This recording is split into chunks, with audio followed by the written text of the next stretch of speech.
Sudan के लिए याद दुआ करें। सूडान की सड़कें इस वक्त लहू लुहान है और वो लहू हमारे अपने मुसलमान बहनों भाइयों का बहाया जा रहा है।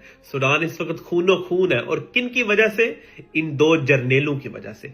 हमेशा एक मुसलमान मुल्क को तबाह किया गया ना, तो वो जर्नेलों की आपसी जंग में तबाह किया गया। अब जरा अंदाजा करें कि इन मुसलमान बच्चों को मरवाने वाले कौन है? हमारे मुसलमान हुक्मरान। अब सूडानी गवर्नमेंट है ना, आपको पता है सूडान में बहुत ज्यादा सोना पाया जाता है और बड़े मिनरल्स पाए जाते हैं।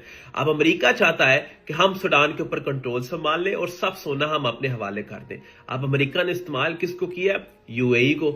यूएई प्रॉपर जो है सूडान को फंडिंग कर रहा है, वेपन्स भेज रहा है। सूडानी गवर्नमेंट को नहीं फंडिंग और वेपन्स भेज रहा, बल्कि सूडानी गवर्नमेंट के खिलाफ जो एक ग्रोह है आरएसएफ, उसको फंडिंग और वेपन्स भेज रहा है। तुम सूडानी गवर्नमेंट को खत्म करो, उसके ऊपर अपना कब्जा जमाओ। जब तुम्हारा कब्जा जम जाएगा तो सारा सोना हमारे हवाले कर देना।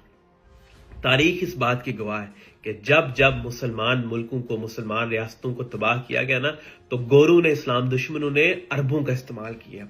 आज भी अमेरिका जो है यूएई को इस्तेमाल कर रहा है अपने मुसलमानों के खिलाफ, और ये इस्तेमाल हो रहे हैं। आप जरा अंदाजा करें, यूएई वो सबसे पहला मुल्क था कि जिसने इसराइल को तस्लीम किया और डंके की चोट पर किया। इनको कोई अल्लाह और रसूल का डर नहीं है, ये पैसों के पुजारी हैं। अल्लाह यार इनको हिदायत दे। हमेशा अरबों की तारीख रही है कि जब जब मुसलमान रियासतें गिराई गई हैं तो अरब जो है इसमें बराबर के शरीक थे। दुआ करें यार सूडान के लिए, दुआ करें। अल्लाह सूडानियों को सलामत रखे। हमारे मुसलमान बहन